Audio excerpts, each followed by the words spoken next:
El cuerpo de una modelo es encontrado en su propia habitación con evidentes signos de violencia. La policía comienza una investigación que lo llevaría a un hombre que acababa de entrar en la vida de la mujer.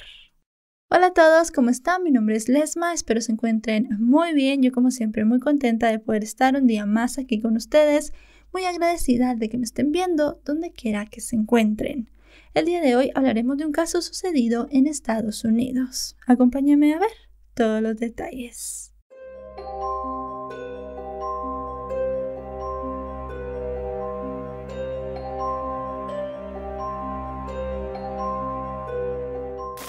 Christina Carlin Craft tenía tan solo 36 años cuando ocurrieron los hechos el 22 de agosto de 2018. Ella era una mujer estadounidense con descendencia rusa y alemana, lo que la hacía particularmente hermosa a los ojos de cualquiera. Con ojos verdes, una altura de 1,75 m y 125 libras de peso, Christina se veía un buen futuro en el mundo del modelaje. Es por eso que desde joven comenzó a adentrarse en él. Asistía a clases y formó parte de algunas agencias. Tuvo trabajos menores de modelaje al principio de los cuales no se tiene mucha información. Pero su carrera no se quedaría en pequeñas pasarelas y fotografías para marcas menores. Desde los 20 años, Christina comenzó a trabajar con medios muy importantes como Vanity Fair, marcas como MAC, L'Oréal Paris e incluso Victoria's Secret. Pero el trabajo que más destacó en todo su historial fue su participación en la revista Playboy, convirtiéndose así en una de las conejitas de la marca por largo tiempo. Durante su carrera, Christina no tuvo escándalos ni estuvo cerca de ningún embrollo de Hollywood. A lo largo de los años de carrera como modelo y de su vida en general, fue una mujer muy dedicada a su trabajo. Según compañeras y familiares, era muy alegre y divertida. La mujer no se casó y tampoco parecía interesada en hacerlo. Eso sí, tuvo varias parejas que no son de gran importancia para este caso. Al momento de los hechos se sabe que Christina estaba soltera y vivía sola, y no se tiene mucha información sobre lo que hacía o cómo era su vida. La agencia de modelos para la cual trabajaba desde 2009 no había registrado nuevos trabajos para Christina desde julio de 2016, por lo que podemos asumir que la mujer se tomó 2 años de retiro del modelaje hasta el día de los hechos. Los hechos relevantes para el caso no comienzan el día del asesinato de Christina, sino 4 días antes, el 18 de agosto de 2018. Para ese momento, Christina se había mudado a un complejo de 100 apartamentos en Pensilvania. Ella tenía unas semanas de vivir allí, pero ya había hecho varias amistades. Ese 18 de agosto, Christina llamó a la policía para reportar un robo. Cuando los agentes llegaron al lugar, ella les comentó que el día anterior había asistido a un hotel para tomarse sola algunos tragos. Christina comentó que no tiene muchos recuerdos de esa noche. Le dijo a las autoridades que estaba bebiendo y de repente comenzó a sentirse mareada. Lo siguiente que recuerda es que se levantó con mucho dolor de cabeza en su apartamento y cuando comenzó a revisar se dio cuenta que faltaban cosas de mucho valor: joyas, carteras de marcas de lujo, dinero en efectivo y sus tarjetas de crédito. Las tarjetas de crédito de Christina fueron bloqueadas, ella tenía aseguradas algunas de las cosas que se llevaron y la policía le dijo que comenzarían con la investigación. Ya 4 días después, el 22 de agosto de 2018, los vecinos comenzaron a preocuparse. Christina era conocida en la zona. Todos los días salía a saludar, daba una vuelta por el complejo de apartamentos y hablaba con sus vecinos. Pero había ya pasado un tiempo desde que ella no lo hacía. Era más o menos 2 días sin que los vecinos la vieran salir. Como sabían lo del robo y estaban muy preocupados, llamaron a la policía. Primero, los agentes no querían hacer mucho caso a la llamada. Pensaban que seguramente Cristina se había ido de viaje a visitar a algún familiar o simplemente no quería salir. Pero ante las insistentes llamadas de los vecinos, ellos llegaron ese 22 de agosto y tocaron la puerta. Al no recibir una respuesta, forzaron la entrada. De nuevo, según los agentes que fueron al lugar, ellos pensaban que no se encontrarían con nada extraño. Por eso se llevaron una gran sorpresa cuando entraron a la habitación de Cristina y encontraron su cuerpo encima de la cama. Algunos de los investigadores describieron la escena como si fuera una película. La mujer estaba acostada en su cama con ropa con claros signos de estrangulamiento, con una soga o alguna especie de cable. El rostro de la víctima estaba gravemente golpeado y la cama llena de sangre. Los posteriores análisis forenses lograron determinar que efectivamente la causa de la muerte había sido el estrangulamiento y que además presentaba fracturados los huesos en todo su cráneo. Estas fracturas fueron producidas previas a la muerte. No hay una información del día exacto de la muerte de Cristina. Se cree que fue asesinada ese mismo día o un día antes, aunque realmente podría haber sido una noche antes de que los vecinos reportaran la desaparición. Lo cierto es que por el estado del cuerpo no había pasado demasiado tiempo. Además, sabemos que la policía había llegado 4 días antes, así que eso daba un periodo muy corto para determinar cuál había sido el día de la muerte. Lamentablemente, ningún examen forense pudo llegar a determinar esto al 100%. La policía inició así una investigación por homicidio, y en ese momento la denuncia por robo cobró suma importancia para el caso, al menos los primeros días. La policía comenzó a buscar en las grabaciones de las cámaras de seguridad de la zona y encontraron algunas donde se veía a Cristina llegando a su casa muy temprano el día 18 de agosto de 2018, el mismo día que ella había denunciado el robo. En las cámaras se ve que tiene muchas dificultades para caminar y además va acompañada de un hombre el cual la sostiene del hombro. Ambos entran al apartamento de Cristina y el hombre se va unos minutos después. El hombre de la grabación fue identificado como Andre Melton, de 31 años.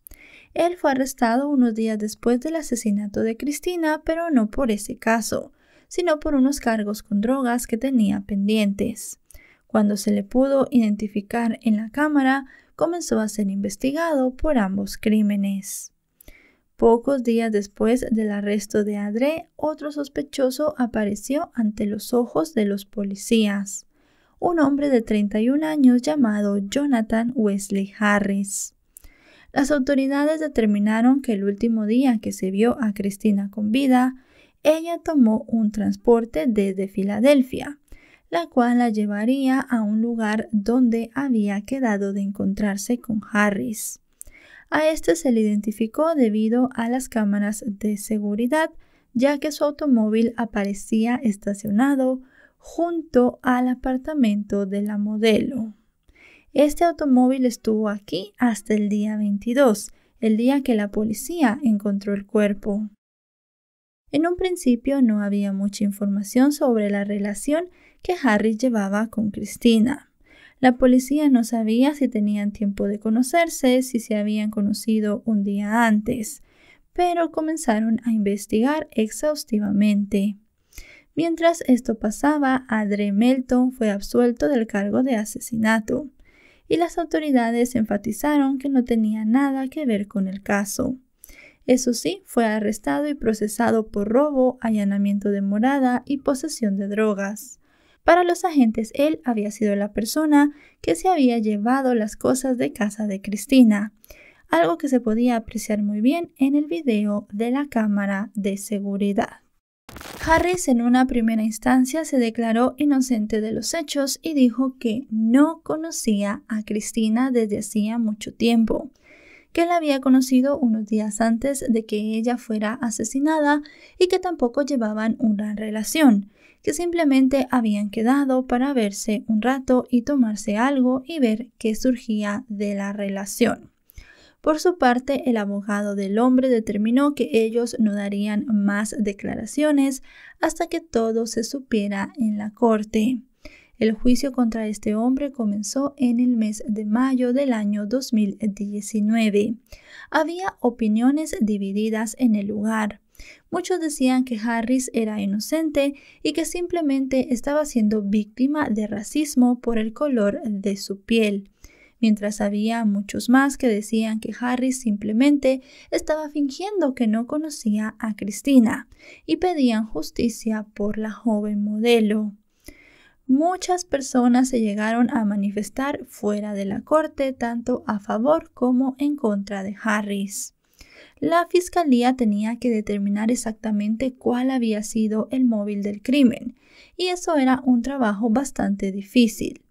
Todo en principio parecía apuntar que se trataba de un crimen de carácter de pareja. Tal vez ellos dos habían peleado, habían recurrido a la violencia y al final la pelea había culminado en el asesinato de Cristina. O tal vez Harris quería mantener relaciones sexuales con la mujer y al negarse le quitó la vida. Había muchas preguntas que responder y solamente Harris tenía las respuestas 100% claras a todo esto. Todo el tiempo desde el arresto de Harris hasta el juicio, él lo pasó en la cárcel, ya que le habían quitado la posibilidad de salir bajo fianza. Aunque Harris quería seguir manteniéndose inocente ante la corte, hubo un detalle que a él y a su defensa se les escapó de las manos. Un oficial de policía testificó en su contra.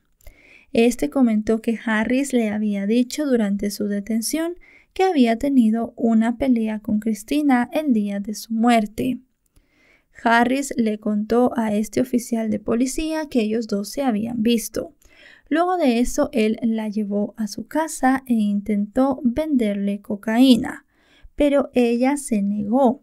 Le quitó la cocaína y le dijo que no le pagaría. Esto no tenía mucho sentido con el análisis forense del cuerpo de la víctima, ya que no se había encontrado ningún tipo de drogas en su sistema, por lo que no era posible determinar la realidad de esta declaración.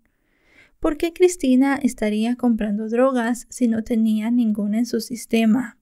¿O acaso estaba tratando de iniciarse en ese mundo? Esa podría ser una opción. La otra, que la declaración de este oficial fuese una completa mentira. No hizo falta mucho para probar que la declaración del oficial era verdad. Y es que después de que la gente dijera esto a la fiscalía, Harris confesó el crimen. Dijo que en efecto él había asesinado a Cristina y lo había hecho el mismo día que los agentes habían encontrado su cuerpo. Él comentó que él y Cristina se habían conocido unos días antes, por eso su automóvil había estado estacionado al lado del apartamento de ella. Dijo que el día de la muerte de Cristina, de su asesinato, ella había tomado un transporte público desde Filadelfia a otra zona para poder verlo, y luego de eso ambos fueron al apartamento. Una vez allí, él le ofreció venderle una onza de cocaína. Dijo que Cristina no tenía mucha experiencia en las drogas. Es más, había consumido varias semanas antes, pero luego de eso no lo había vuelto a hacer. Se cree que es por esto que en el análisis toxicológico no se encontró rastro de ninguna droga. Él le ofreció darle 1 gramo de cocaína y ella aceptó. Harris comenta que luego de darle el gramo de cocaína estuvieron hablando y se despertó un interés sexual entre ellos. El hombre afirma que mantuvieron relaciones sexuales durante un largo tiempo en el apartamento. Luego de estar allí varias horas, él decidió irse. Antes de irse, mientras estaba acostado en la cama con ella, le pidió a Cristina que le pagara esa onza de cocaína, a lo cual ella se negó. Le dijo que no en repetidas ocasiones, le dijo también que había mantenido relaciones sexuales y que por eso él tenía que regalarle la droga. Y Harris se comenzó a molestar muchísimo. Comenzó a ponerse violento y golpeó a Cristina en la cara. Él dice que ella intentó escapar de la habitación, pero él la arrastró de nuevo a la cama y siguió golpeándola en repetidas ocasiones.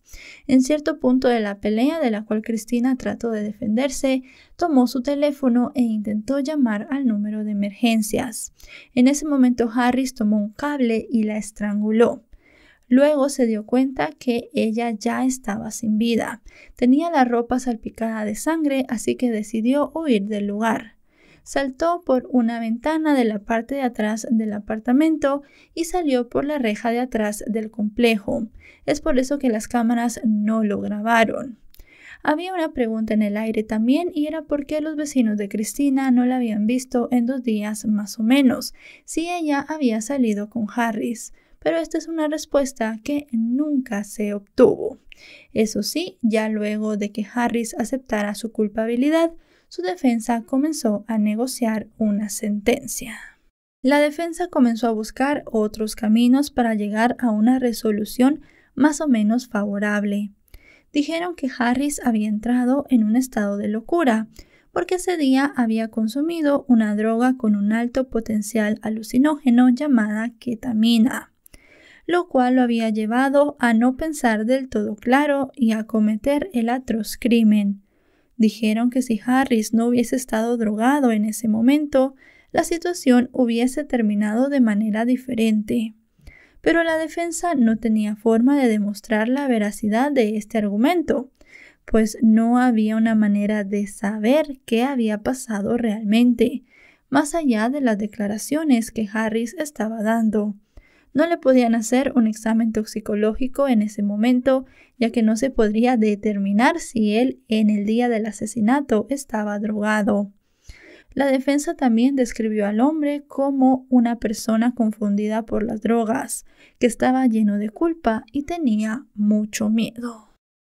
El fiscal a cargo del caso, Roderick Fancher, declaró que nunca se va a saber realmente qué pasó en la habitación de Cristina. Ella era la única testigo y fue asesinada en ese dormitorio. Finalmente, Harris fue declarado culpable de asesinato en primer grado y se enfrentaba a una posibilidad de cadena perpetua sin libertad condicional. Esta sentencia fue ratificada. Harris pasará el resto de su vida en la cárcel. Y bueno, chicos y chicas, hasta aquí el video de hoy. Un caso, como siempre digo, muy impactante. Cristina tenía una buena carrera de modelo. Al final, en los últimos 2 años de su vida, no se sabe realmente qué estaba haciendo, ni tampoco se sabe con seguridad si ella había experimentado o no con las drogas. El examen toxicológico del momento de su muerte dice que ella no había probado drogas ni ese día ni los días anteriores. Así que realmente no sabemos si Harris está diciendo la verdad, si él le fue a vender la cocaína y ella no quiso pagarle, o si simplemente ellos se conocieron, luego de eso ella lo invitó a su apartamento y algo pasó allí y al final él terminó quitándole la vida. Lo único seguro es que este hombre la asesinó de una manera brutal con unos golpes terribles y luego pues la estranguló. Y también lo único seguro es que obtuvo una condena muy larga al pasar hasta el último de sus días en la cárcel. Si este video les ha parecido informativo, recuerden dejarle un me gusta, recuerden suscribirse si no lo están.